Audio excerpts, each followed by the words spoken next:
Sabbath. Hello, hi, nice to see you. Welcome to Orthopedic. This is our first episode, the podcast where we demystify the incredible framework that keeps you moving, isn't it, Mr. Sabbath? Absolutely, we love the bones. We love amputations and bones and muscles and everything that comes with orthopedics. Very excited to have you on the podcast as well. Yes. So, what is the primary focus of orthopedic surgery? Yes, so orthopedic surgery is really all the musculoskeletal system. It includes bones and joints, and really there's a lot of interface with athletics and even the National Highway and Traffic Association. Um, any kind of bodily injuries that occur oftentimes intersect with orthopedic surgery. And this is why I'm so excited about the field. It really intersects with a lot of great spaces.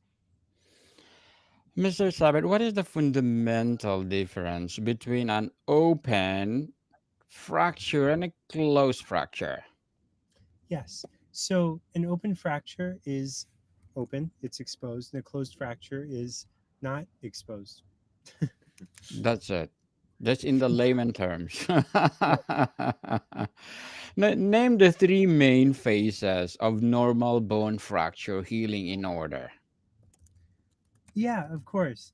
Um, so when when the bone breaks, obviously there are many different types of breaks, but really we're looking at inflammation, repair, and remodeling.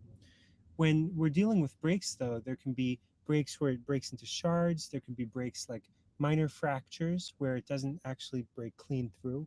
There are also just full fractures all the way through.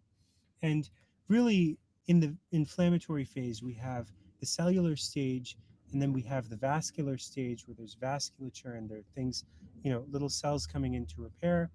Um, and and and then there's the primary callus, the bony callus, and the mature callus. So really, there is um, a nice reparative and then remodeling phase that occurs after the initial inflammatory phase. I'd love to talk as well about the implications of orthopedics as well on Yes, go ahead. society and everything as a whole too. Yes, go ahead, mister. Yeah, certainly. So orthopedics, when a lot of orthopedic surgeons spend a lot of time in the OR, and then they also explore the intersections outside of the OR as well. And what I've seen with a lot of orthopedic trauma surgeons is that they'll work on, for instance, they'll work with the military and they'll help design vehicles that are safer. So, in the case of a mine explosion, there's better shock absorption, there's better armor plating in the vehicle to help protect soldiers in battle. There are also questions of, you know, um, athletic injuries. So when you plant your foot and someone pushes against it on the side, for instance, let's say um, this object here, this is a nail clipper. These are your two legs. If someone pushes against your leg this way, and there's a fracture, or sorry, not a fracture, but your tendons might rupture on this side of your knee. How do you assess that on the athletic field and see if they're okay to go back into sport or if they should be emergently removed from the field? Um, these are all questions of orthopedic surgeons on sports teams, and these people partner with national sports leagues, and they are the official team surgeons. So, for instance, William Postma, he's the head of sports surgery at Georgetown. He's working with a couple sports teams, and like NBA, the Washington Wizards, and there are a number of other orthopedic surgeons that work across all different types of sports. So, it really has a lot of fascinating intersections with public life as well. Well, interesting indeed, Mr. Sabbath. Interesting topic today. And tell us what are the two and three red flag symptoms associated with back pain that may indicate a serious underlying condition. Yes. So for back pain, uh, you know, I would consider loss of bladder or bowel control. Additionally, if you have any numbness or weakness in the legs, or pain that radiates to the abdomen, I would be very concerned. Of course, I'm a medical student, but an orthopedic surgeon might be concerned about cauda equina syndrome or any kind of spinal cord injury. Interesting. So, what is the most commonly torn tendon in the rotator cuff? Yes. Um, in the rotator cuff, you you are you're really asking me the good questions. This is the supraspinatus tendon. Sorry for the on the spot So questions. no, no, no. So the supraspinatus tendon is kind of up here, and it's actually frequently torn. Tears can also occur in the infraspinatus, subscapularis, or teres minor. These are all tendons that are kind of part of the rotator cuff here. But really, when we're dealing with tendons, it's a lot of just overuse, injury, or even age-related, degeneration that can occur.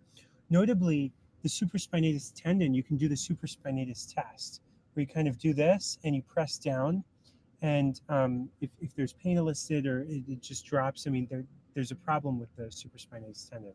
So, and in a lot of those rotator cuff tears, the tendon is torn away from the bone, um, and so that's a pretty serious complication that's fixed by shoulder and elbow specialists or trauma surgeons, but mostly shoulder and elbow specialists.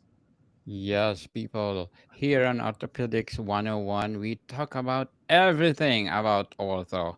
So, what does the acronym ABCs stand for? Initial assessment for any trauma patient, including orthopedic trauma. Oh yes, airway, breathing, circulation. You're really assessing for the main issues. And so, interestingly, for instance, on the United States medical licensing exam, step two, when there is, a cancer or even an active esophageal bleed or something going on that's like very acute and serious, if they say, the blood oxygen level is 50%, oh my goodness, they're going to need some, respiration, some ventilation, some help with their oxygen before you treat anything first. Before you treat an active bleed, before you treat cancer, number one is the ABCs: airway, breathing, circulation. If you don't have that, nothing else matters. And so, really, secondarily to a lot of orthopedic, conditions, which, when treated, may improve quality of life, you really have to first prioritize life itself over the quality of life. And so that's where the ABCs come in. And this is specifically important in anesthesiology as well. Anesthesiologists work very closely with orthopedic surgeons to ensure that the patient is immobile, and when they're operating on major muscle groups, there's no jerking, there's no, patient waking up mid-surgery. That would be horrific. So anesthesiologists coordinate with the orthopedic team, and the anesthesiologists mainly take care of airway, breathing, circulation as well. Indeed. Why are fractures involving the growth plate or physis in children particularly important? What is potential complication are we concerned about? Yes. So at the epiphysis, actually, well, children are always growing, and you always have to remember that. So if there is a fracture in the growth plate, you can lead to very serious normal bone growth deficiencies, and there may be limb length discrepancies or deformities. So these fractures are very important. If not properly treated and diagnosed, they can cause the growth plate to actually close, and the growth plate's where the growth happens in the bone. So this could affect the shape of the bone, the length of the bone, and this is a very important issue in pediatric orthopedics, which is a subspecialty of the field of orthopedics. Very well said, Mr. Sadat. Very well said. And what is the primarily initial imaging modality used for evaluating most bone fractures and joint abnormalities? Yes, so really it is X-ray, when you're dealing with it first, and X-rays are just radiography, super quick, very cheap. But if you need a closer look at something, CT scans are also fantastic, and even MRI, especially when X-rays can be inconclusive or you need more detailed, higher resolution. I know especially for spine surgeries too, MRI can be useful to visualize even um, musculature or non-bone, like non-hard things, substances.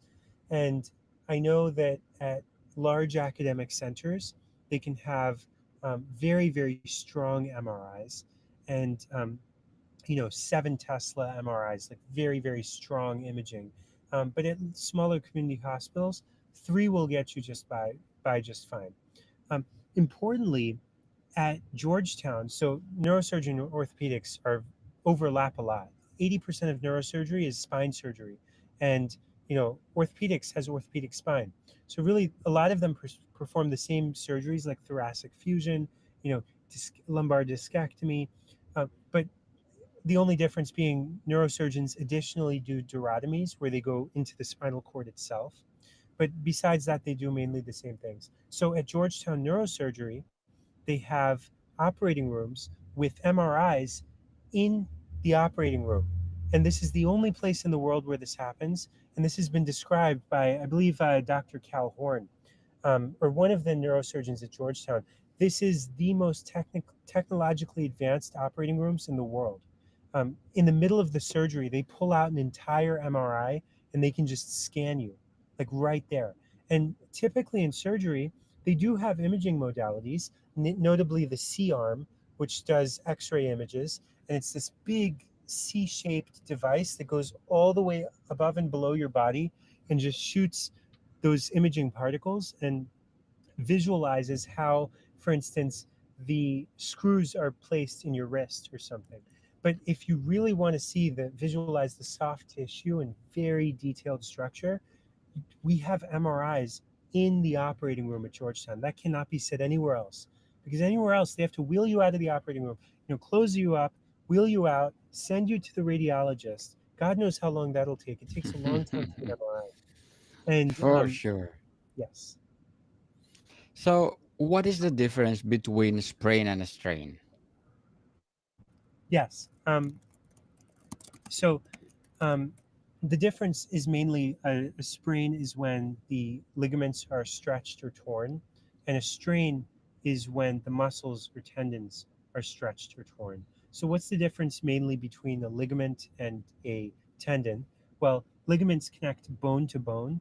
So, if you sprain, for instance, your ankle, um, that is a bone to bone ligament stretching or tearing, and that can occur. A sprain if you're walking on cobblestone roads or something that's very difficult to walk on and your foot bends at a specific angle and the ligaments get stretched or something happens. That's a strain or a sprain. Then a strain is when, for instance, um, you're lifting something heavy or um, any other kind of physical exertion that requires a lot of just effort. You've like strained a muscle, or you've strained the tendon that's connected to the muscle that's connected to the bone. So it's one long kind of kinetic chain, and when you stretch it too hard or too overuse it, you can strain it. And so these are very important. Mr. Sabet, this is my last question. What will be your message to our listeners, to our Orthopedics 101 Yes. What will be my what? Sorry. message to our Oh listeners? yes. Yes, absolutely. Well, I can only imagine that a lot of the listeners either want to enter the field of orthopedics or will be students in orthopedics. And I would say uh, apply yourself as much as possible. Go into the ORs and experience orthopedics for yourself. I think it's a really expansive field. And if you commit to research and networking, you will be able to match into orthopedics. Yes, people, welcome to Orthopedics 101, the podcast where we demystify the incredible framework that keeps you moving, your bones, muscle, joints, and everything in between. Tune in next week and we give you all the best of the best. Mr. Sabbath, thank you so much for your time. Thank you very much. I appreciate it. Emoticon people, see you soon. All right.